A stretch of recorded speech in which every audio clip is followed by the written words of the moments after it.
नमस्ते। मैं अमरनाथ मीर चौक traffic police station में काम करता हूँ। आज चंपापेटा भरत गार्डन से डीडी कर रहा हूँ। इसीलिए हम 6 टू व्हीलर, दो थ्री व्हीलर और एक 4 व्हीलर पकड़े गया।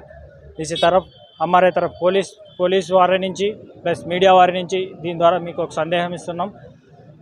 రేపటి నుంచే కాదు, ఎప్పుడు కూడా డ్రంక్ అండ్ డ్రైవ్ చేయకోకుండా గాడి సక్రమంగా నడిపి మీరు క్షేమంగా ఇంటికి చేరుకోవాలని కోరుకుంటున్నాం. ఇందు ద్వారా చాలా వరకు చూస్తూనే ఉన్నారు మీరు. ఈ మధ్య సైలెన్సర్ కూడా సౌండ్ పెంచుకొని చేయడం జరుగుతుంది. దానివల్ల చాలా పొల్యూషన్ సౌండ్ పొల్యూషనే కాకుండా హార్ట్ పేషెంట్స్ కూడా మీరు గుర్తుపెట్టుకోవాలి. హార్ట్ పేషెంట్స్ ఉన్నారు చాలామంది సిటీలో. మొన్న రీసెంట్గానే ఒక అతను పక్కకెళ్ళి హారన్ మోగించడం వల్ల అతను స్లిప్ అయి పడిపోవడం జరిగింది. ఒక పెద్ద ఆయన చనిపోవడం జరిగింది. ఈ విధంగా మీరు కూడా ఏదైనా సైలెన్సర్ ఉంటే దాన్ని మాడిఫై చేసుకొని, కంపెనీ ఇచ్చిన సైలెన్సర్ ఏదైతే ఉన్నో దాన్ని వేసుకొని గాడి సక్రమంగా నడవాల్సి చెప్పి కోరుకుంటడం జరుగుతుంది.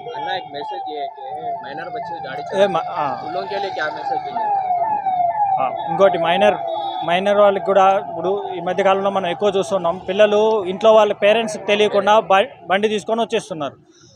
పేరెంట్స్ కూడా కన్సల్ట్ చేయండి. ఇందు ద్వారా ఏం చెప్తున్నామంటే, ఎవరైనా మైనర్ని పట్టుకున్నామంటే మైనర్తో పాటు పేరెంట్స్ కూడా శిక్ష విధించడం జరుగుతుంది. ఎందుకంటే వారి నిర్లక్ష్యం ద్వారానే పిల్లలు ఈ విధంగా బండి టూ వీలర్ నడపడం జరుగుతుంది. కాబట్టి ఎవరైతే పిల్లలు ఉన్నారో వాళ్ళనే కాకుండా పేరెంట్స్ కూడా శిక్ష పడుతుంది. కాబట్టి ఎవరు కూడా పేరెంట్స్ ముందు మీ పిల్లలను ఎక్కడ వెళ్తున్నారు, మన పిల్లలు మనం సాయంత్రం వచ్చిన తర్వాత ఏం చేస్తున్నారు, స్కూల్ కాలేజీ నుంచి వచ్చిన తర్వాత ఏం చేస్తున్నారు, ఎక్కడికి వెళ్తున్నారు అని ఒకసారి గమనించుకోవాల్సిందిగా కోరుతున్నాం.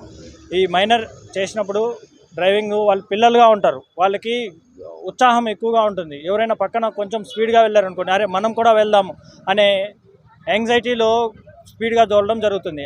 ఆ టైంలో ఎప్పుడైతే ఉంటుందో యాక్సిడెంట్లు ఎక్కువగా జరగడం జరుగుతుంది.